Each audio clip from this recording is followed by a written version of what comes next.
Ellis. Is it working? Thank you so much for having me. And I'm here tonight on behalf of myself just to discuss several bills that affected me this year. And you probably remember my speech last year, I know, where I blessed all of your hearts and choked on cornbread and wondered if there was any help for mothers and babies and Alabama politicians. And I really had hoped that after giving that speech, there would be a deep moral conviction to cease the passage of frivolous bills when the citizens of our state are suffering. And I don't know if you realize this, but in 2013, 500 babies died in Alabama. And in 2014, the number rose to 517. Double the rate of black babies die that white babies do. And the March of Dimes continues to give Alabama an F on our report card for preterm birth. Moms and babies are really facing a lack of care, and midwives could help fill that gap. But last session, I had to read in the papers about dickering over desserts. And the press reported there was a surprising length of debate regarding the merits of pecan pie or ling cake with Senate Bill 166. And it wasn't funny to me.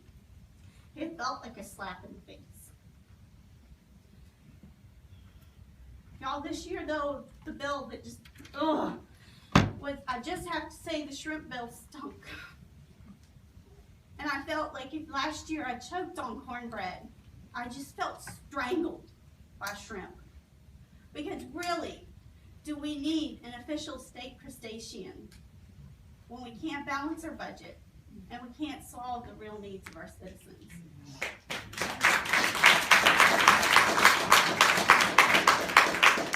But y'all, we can't afford shrimp, but we can go to bed happy because we have a state crustacean that's the brown shrimp. So tonight I'm just begging again and asking, please remember those of us who can't afford shrimp. Because I didn't need a state crustacean, I needed my midwife to be freed. And she wasn't, and I'm hurting badly. And I love her. And that's why every year I come, even though it's hard, because she matters. And tonight I realized as I was getting ready that I've been asking you over and over to do this every year to free my midwife. And it's really hard for me to do boldly, but I do need to do this tonight. I need to just have some spiritual warfare, and I realize that not everybody is going to understand this.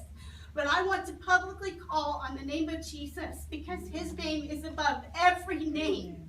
And I rebuke the spirit of control that is over the bodies of women, and I pray that God will rise up and he'll free my midwife. Thank you. Thank you.